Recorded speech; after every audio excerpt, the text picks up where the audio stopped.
we wouldn't be alive without the rest of creation. Mm-hmm. And so when you love and appreciate, you want to return. You want Mm-hmm. to return the gift, which is to take care, to respect Mm-hmm. all of creation, not to harm it.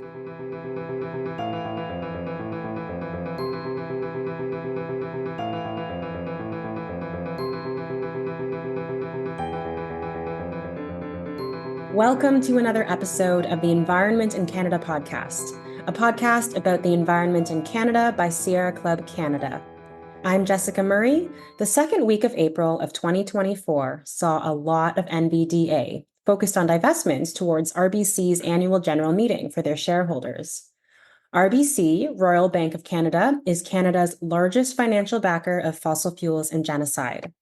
For those who are new to the term NVDA, it stands for Nonviolent Direct Action, and more than 250 forms of NVDA exist, including marches, boycotts, picketing, sit-ins, and prayer vigils, to name a few. I am speaking with Sister Mary-Ellen Francoeur, who is a Catholic nun that became part of a group called Faith and Climate Action. On Tuesday, April 9th, 10 people of faith, including Mary-Ellen, from different faith backgrounds came together for a sit-in or pray-in at a RBC branch in downtown Toronto. Mary-Ellen talks us through her particularly unique experience, as well as her thoughts about the intersection between faith and climate action. Before we begin, just a reminder that you can take action on environmental issues by visiting sierraclub.ca. We have tons of petitions, other actions and events, and regular news updates you can sign up for on the homepage. You can also find Sierra Club Canada on social media, and you can listen to the Environment in Canada podcast on the Harbinger Media Network, Spotify, Apple Podcasts, iHeartRadio, YouTube, or wherever else you get your podcasts. This podcast also airs on CKUT Broadcast Radio in Montreal, 90.3 FM, bi-weekly on Tuesdays at 11 a.m. Eastern Time, and on CHMA Radio in Sackville, New Brunswick on Saturdays at 11 a.m. Atlantic Daylight Time. Don't forget to click follow or subscribe so you can get the latest episodes from us.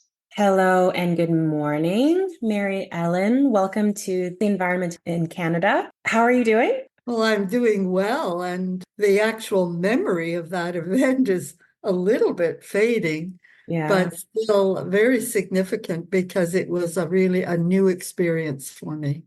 Oh, okay. So lots to get into there, but let's start off with introduction. So Mary-Ellen, who are you? Where are you? Tell us more about who you are. Well, I am a Catholic nun, so it was my faith really that my faith which includes which embraces my relationship with all of creation. I live in Toronto now. I've lived in many places, but now home is Toronto. My background originally was psychology. And as time went on, I mean, I experienced or I saw myself as a healing professional or healing person. Mm. So it was my way of approaching psychology was always very holistic.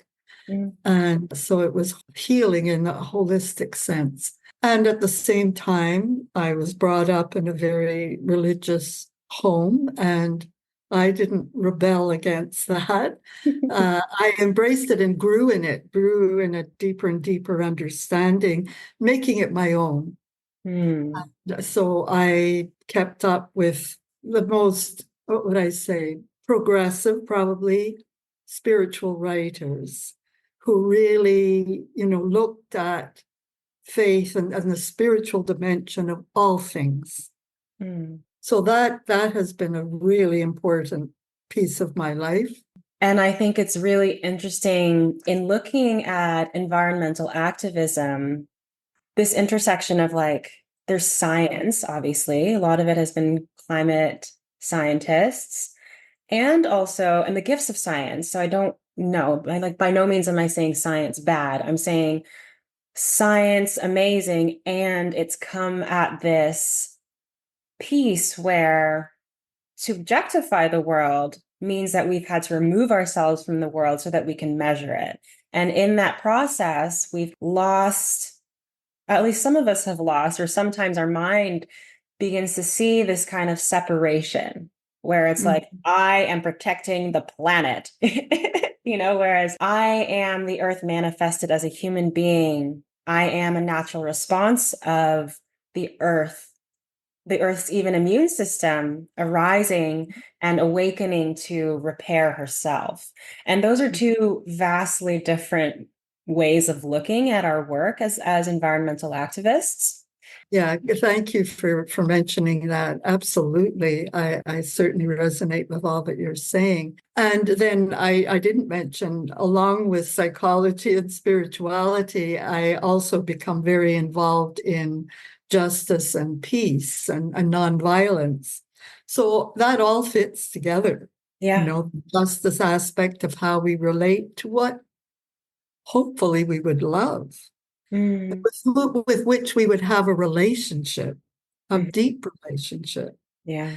recognizing that it's a mutual relationship and all that we receive for our lives Mm-hmm. from creation, as you were saying, the immune system, but it's mutual. Mm-hmm.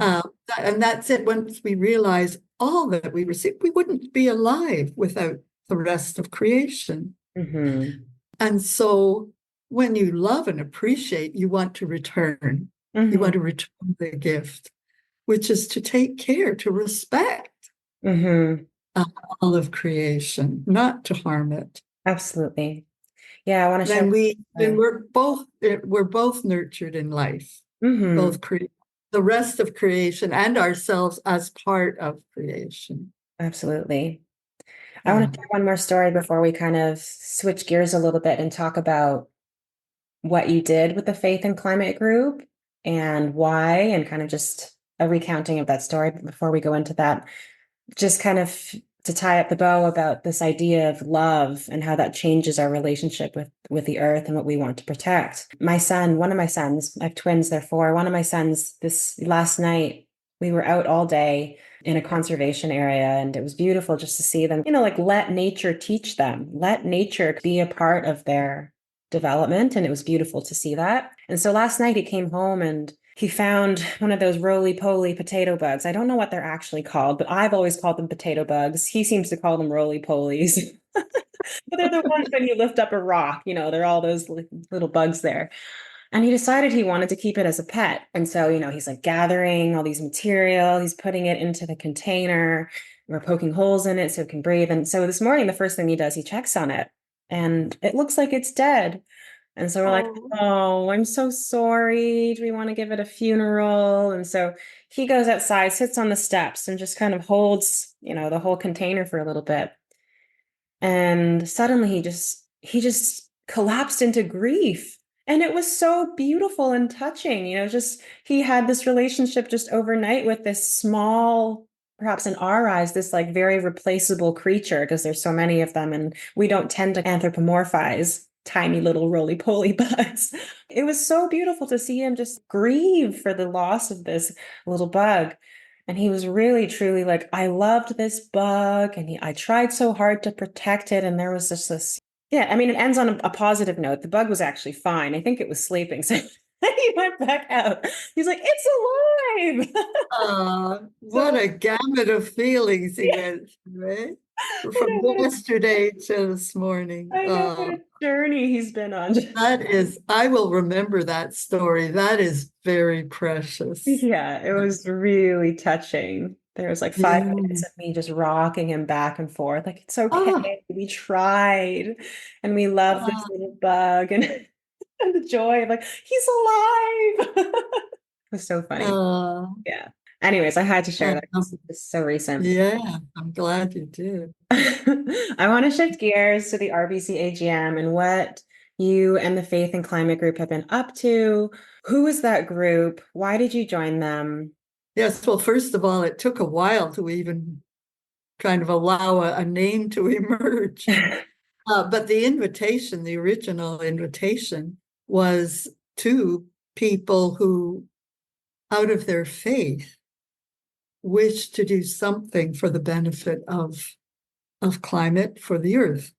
And so it was very interesting. I mean, went first to certain people, and then they knew, their contacts whom they felt would also be interested. So it went organically, the movement of this invitation. So we had a real interesting combination of people who in faith circles might not ordinarily come together. And that's what I really enjoyed about it. So we had, the person who made the initial invitation was Unitarian, Universalist. He sent it to a person who would definitely want to be involved, who was Quaker. The initiator communicated to other members of the Unitarian. So there was more than one Unitarian part of the group. It was a Mennonite who sent out the invitation to me, and then from the beginning, an Anglican, and the more Anglicans came eventually, United Church, and then close to the time of the action, a Baptist minister, or another person who represented Buddhists. A Buddhist tradition of Thich Nhat Hanh, and one woman who, as she said, if she has a religion, it would be creation. And she has a connection to a United Church as well. So really an interesting collection of people. And what I appreciated that all along, there really was always an effort to be with that spiritual faith connection with each other and with all of creation. And there was really an attempt to bond together and to know each other enough. What really, what is our passion? What is it that draws us? It was a real community. Yes, because we were also saying that certainly many different kinds of efforts have been made to deal with climate. And then as we narrowed down, okay, just saying we want to be addressing climate, like climate crisis, but we need a more definite focus. So because there were already a number of groups focusing on the RBC, on the Royal Bank of Canada, we felt, that is a really important focus. And perhaps we can bring our particular way of addressing it as people of faith. And also, as people of faith, from the beginning, we were saying we wanted it to be nonviolent, and that a lot has been written, there have been petitions and whatnot, but we felt it was probably time to do an action. And that was very interesting as we went along, because we really were thinking very carefully about what nonviolent would look like for us. So it was very gradual that we were clarifying, focusing. And then we had our first training in this whole process, which was very helpful, because as we acted it out, we were able to identify what was really working and what wasn't. And one aspect was, the nonviolent commitment, that we really didn't want to be disrespectful, that if we were going to be going into a bank, we didn't want to be disrespectful to any of the staff there. Likewise, in our first training, we had those who were acting out the role of the police who could enter the scene. And how would we be with the police? And from that first training, where we felt it wasn't fully nonviolent in the way we would want it in the end, that wanted to be respectful towards the police, to listen to what they were saying, to thank them. I mean, as they said to us, if you don't leave or if you don't do this, we'll have to arrest you. That we would continue to be respectful and say, thank you for telling us. At this point, no, we choose not to leave. And if you need to arrest us, well, we will accept that. And I know that kind of practice has been used by other groups. I think generally the activist movement has been moving more and more in the direction of nonviolence. But then the added piece for us was that we were people of faith, and so we were choosing to be overtly prayerful as a way of supporting ourselves, but also of expressing our love and our sorrow for the hurt that creation has suffered. So, yeah, so we were quite a particular and kept that whole spirit throughout. Then finally, when we felt that we had narrowed down a lot of things of where we would choose to go, how we would do it, we had another training, which was, again, really important and very, very helpful. Because it got into all the nitty-gritty things about, okay, so if you're arrested, then what happens? If you're in jail, how do you get legal help? And also we saw it as to having two aspects to the whole action. There were those who were ready to risk arrest, who went into the bank, but then there were all the other supporters who were just as important out on the street, making the message known to passersby, handing out leaflets to give information on why we were doing this. So it really was a tremendous learning experience for me, a very, very rich learning experience for me. Just at the entrance, there were ATM machines. So, and I had thought, because in other banks I've been to, there's a door between the ATM machines and then the bank itself. But in this particular bank, it was all open. It was just like a little corner, where the ATM machines were. So the idea was that four of us, I guess, would go in first and be supposedly doing work at the ATM machine. As we were doing that, the others started moving in. And so then we all joined. And we weren't sure how much security there would be at the bank, because we had done an action, a different kind of action at the main RBC branch. There was very heavy security. I mean, we didn't even get near the door. The security immediately rushed out and said, "This is private property and you're only allowed this close." Gotcha. Out on the sidewalk. We didn't really know what the security situation would be. As it turned out, at the branch we went into, there was no security around that we could see. So we moved in very smoothly, sat on the floor, well, in a circle. Well, obviously that drew attention from the manager. And so he immediately rushed over and said, "What are you doing? What are you doing? You can't be here. You've got to leave. Have you got any business here?" And we said no. Later on, afterwards, I thought, well, we really could have said, "Well, yes, we do have business. We're really wanting to let the Royal Bank know how displeased we are, or very concerned that the Royal Bank continues to fund fossil fuels." But on that day, we said, well, no, we weren't intending to go to the tellers to do any money business. So we said, well, you've got to leave. I'll have to call the police. And so one of our members said, well, if you have to do that, go ahead and do it. He had also, when he had said, "What are you doing here? What are you doing here?" One of our members had been designated to stand up, or just to say, and it was all written out, "This is a statement of why we're here."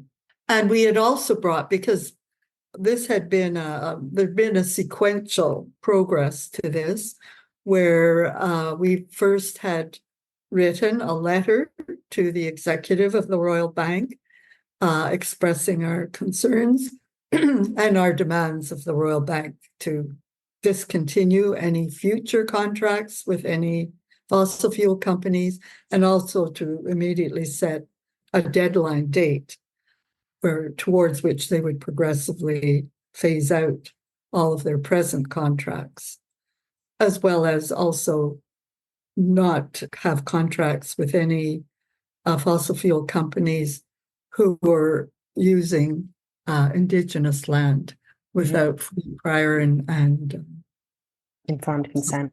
Consent. Yeah. That letter was sent by mail. It was also sent by email, and we waited and never had a response. So that was said in Why We're There, that we've already communicated with the executive without a response. So we've come today just to sit here until we can speak to the executive. Anyway, so the manager felt, though, that he had to call the police, so he did.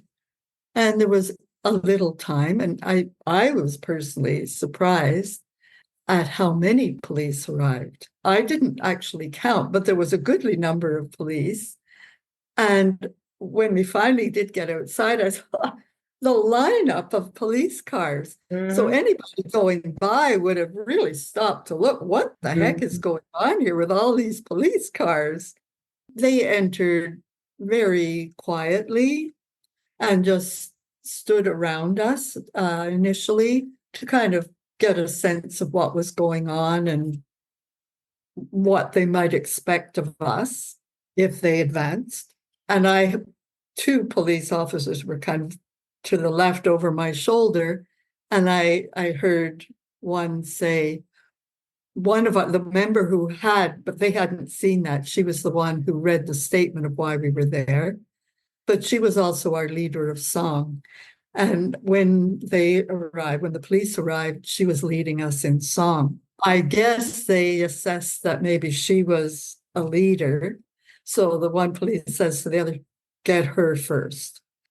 So they moved towards her. And she happens to be a person I know extremely well, apart from this action. So she just kept singing and stood up and followed through with what the police were asking her. And they immediately put handcuffs on her. And she just continued to sing and make sure we were all singing. And then gradually, the different officers were going to different ones of us. So they could be processing more than one of us at the same time. So I don't know whether I was maybe the fourth that a police officer approached. Yeah, I had a sense right away that I was being treated differently. So that's when I said to him, is there a reason that I'm being treated differently from the others? Because the others were all being handcuffed. And he just said, well, I am arresting you, but I don't see a need to put handcuffs on you. I don't experience you as aggressive. I don't experience that you're going to be a threat to me. And I said, oh, heavens, no. So then he just proceeded with getting the information for his form and writing on it and I was, we had been so prepared for the being taken to the police station, but I was feeling then confused. What were they intending with us? Because I guess I had seen by then maybe at least one of the people being taken outside. So I kept saying, could you just help me to understand now what the process is? Well, he says, I'm arresting you, and then we'll remove you from the bank. And once you're off the premises, you can just go about your day. And I thought, well, what happened to all our training kind of thing? I'd come with all the precautions for staying in jail even overnight is not going quite the way we had envisioned it. Anyway, so then when it came to my release, I wasn't taken out with the same kind of gravity, the police going out with me in handcuffs. He actually, at least one of the police officers was a woman. So he got the woman to take me out. So what was on my mind as I left was really, where are the others? Are they being held somewhere? So I'm looking around and I could see some of them already just standing around. There was one, the Baptist minister, whom I also know really quite well from beyond the action. And I couldn't see him anywhere. So I don't know how many times I said to people, "Where is so-and-so?" And they didn't know. I thought, oh dear, what has happened to him? That by then, I mean, I came to see others were around, so I just started approaching others, including those who had been outside all the time holding signs, just to chat and to see, how everyone was doing. And I don't know whether I was ready to stand with everyone with a sign or just being with.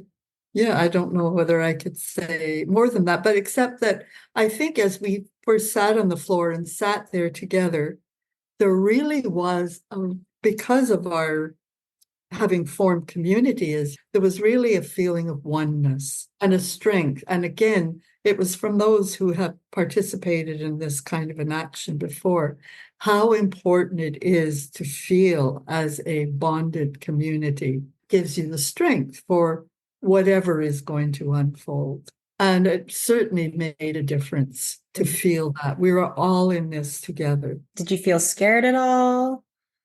Especially or were you just kind of feeling peaceful the whole time? Yeah, well, I appreciated that just before we walked toward the bank, we stood together, those who were going to go into the bank, stood together and prayed together. And I had been praying just to trust, to let go, and just go with what would happen, not resist, just go with. So, no, I don't think I was afraid. I mean, certainly there was a sense of newness to it all. And I hadn't ever been told by a police to stand up and you're going to be arrested. So it was all new. But I don't think I can say I was afraid. And if he had taken me out into his car and taken me off to the police station, it mostly would have been, okay, so here's another new experience. Knowing, of course, that I wasn't alone. I don't know what it would be like to be totally alone, particularly if it was the first time I'd done anything like this. Before we continue, Conor Curtis, Head of Communications, here to chat about the Harbinger network of podcasts to which the Environment in Canada podcast is a member. And I'd like to take a quick moment to shout out another show on the Harbinger network. Cited is doing a mini-series on the legacy of the 1989 Exxon Valdez oil spill. It happened in 1989, but that's not when the story ended. Locals sued Exxon and they won. But 13 years later, that victory was taken away from them. That happened in part because Exxon funded their own research. These ideas quietly transformed how the legal system came to understand the spill and have curtailed our ability to punish environmental wrongdoing decades into the future. Cited Podcast investigates the forgotten legacy of the Exxon Valdez disaster. That's at citedpodcast.com. If we're interested in protecting the planet, how important it is that our actions are taken in community, that taken alone, they're absolutely overwhelming, but together there's more capacity. There's a sense of resilience that the group can hold. Yeah, and I think that's a really important thing to remember, especially when we're hearing that, oh, it's just, the individual actions that you take to help with climate change, how important it is to do that in community. Following up since then, how has it been in the outside community? So I imagine you've had conversations with perhaps other Catholic nuns, or I'm not sure which church you're with. Well, of course, we were all doing our best to spread the word of what had happened. And immediately after the action, press releases were sent out. And as it happened, the Catholic newspaper for Ontario, and it does go beyond, was just kind of getting their latest paper ready to go out. And they received this press release. So they decided to put it in the paper immediately. So it was out like so fast on the day, actually. I think it went out on the day of our action. And the headline that they chose, because they'd seen that there was a Catholic nun in the group. So their headline was "Nun Arrested in Bank Pray-In or Bank Sit-In." Yeah. I had to laugh when I saw that. I thought, oh my gosh, that's what they thought was a good headline. Yeah. But as a result of that, I mean, it did go out. So I keep getting, messages from people that, oh, Mary-Ellen, I read the article in the paper. And I did a subsequent article just talking more personally about my experience, saying more about RBC, and also adding what regular people could be doing. So that too was read by many people beyond even Ontario, but certainly around in Ontario, not just religious. I mean, anyone who reads the Catholic Register. Yeah. And sent it out to different groups. And so it really did. And then, of course, everyone else was doing that in their own networks. So I think anyone who read the articles in the paper were very supportive. Good for you. Congratulations, Mary-Ellen. So, I had also given the link to a GoFundMe. And I think there has been, there's been some donations made. I must say, because then I was given a readout of who had donated, and I was so touched. I have a cousin who is like a second, third cousin, but who is special to me. She gave a large donation. I mean, larger than any of the others being made at that point. Yeah, that she was so supportive of me, of the action, of care for the earth, wanted to make that donation. So it's amazing how it reverberates out. And of course, I jokingly keep getting questions about, well, if it's email, are you still in jail? I thought you were in jail. Oh, that's hilarious. Well, I've had to say, well, actually, no, we didn't go to jail. We think of Catholicism, Christianity, just like faith, kind of separate from our lives, and also that it's like part of, in some way, of the institution. So when something kind of comes out of there and is like, actually, this crisis is bad enough, I think that speaks volumes symbolically for like the collective psyche. I also want to mention, though, as far as Catholicism, the present Pope we have, the leader of the Catholic Church, Pope Francis, right from the beginning of his tenure as Pope, has been completely, totally concerned about the earth and how we're treating the earth, and wrote a whole encyclical that's called Laudato Si, which was broad around all of the ways we relate to the earth and the earth relates to us, of saying that it is holy and it is part of our faith to care for the earth. Beautiful. And then he wrote a subsequent major paper where he focused on climate change and was very specific. So he is a model that's saying, he's telling us as Catholics that this is part of our faith. Yeah, the last thing I wanted to mention, and not as a criticism, just to kind of like presence it, is the reality that on the front lines for a lot of environmental activism, predominantly, I would say that folks that are arrested are First Nations women, and how they are treated so differently. And I think that's important for us to just hold. I'm not saying we need to have a solution, but it's just good to be aware of how you went in and you were treated a very specific way. And you even hold very similar sense of devotion and love for the planet as to why you're doing what you do. And yet, Indigenous woman on the front line is going to be treated very differently during that process than a white-bodied Catholic nun. And I think that's just important to name. It is. I'm very glad you brought that up, because yes, it is so, and it certainly was in my mind and in the mind of all of us. We were mostly elderly people And so that the media, I mean, some even heard one police officer say to his headquarters, when the headquarters called and said, should we send more cars? The police officer said, oh, no, we don't need any more. They're mostly older people who were singing. So certainly the fact that we were older made a difference. We were all white.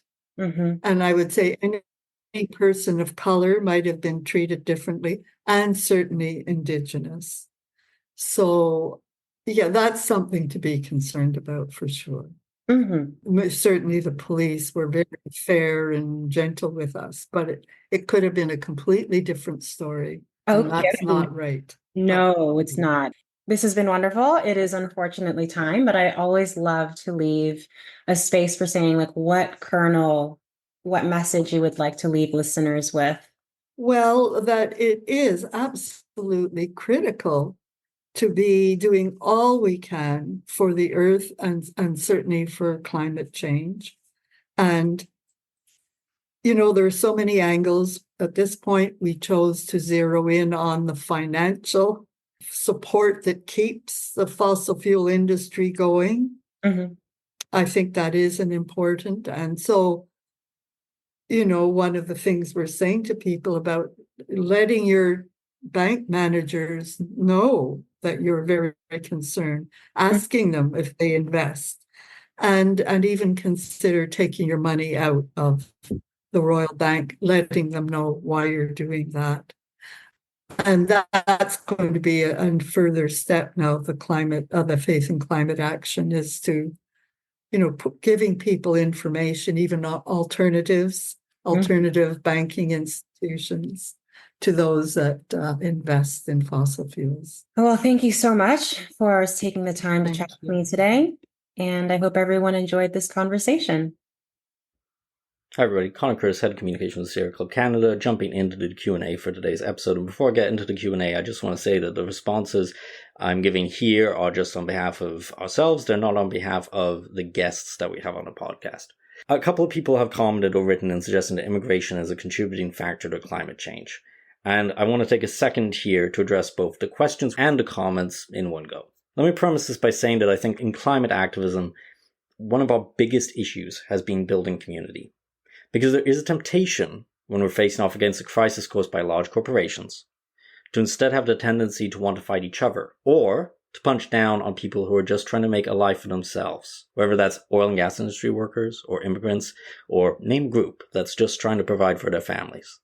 And I think that's largely because facing off against big oil and gas corporations and their CEOs and executives and lobbyists, the very wealthy people who are actually responsible for the climate crisis, is scary, and it feels like it can't be achieved some days, even though I'd argue as a movement we're actually making a ton of progress fighting those corporations at the moment. So for those concerned about immigration, I'd say, what's the alternative for those people looking for a better life in Canada if they can't come here? What's the alternative for the climate refugees who are fleeing their own countries because of climate impacts that we, as countries with a longer history of burning oil and gas, help predominantly set in motion? Immigrants don't cease to exist if they don't immigrate. So what the quote-unquote climate argument against immigration actually boils down to is this.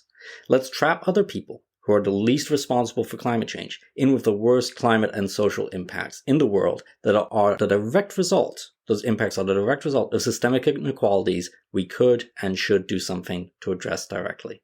And at its worst, what the immigration is bad for the climate argument actually boils down to is advocacy for population control. Population control via starvation and poverty.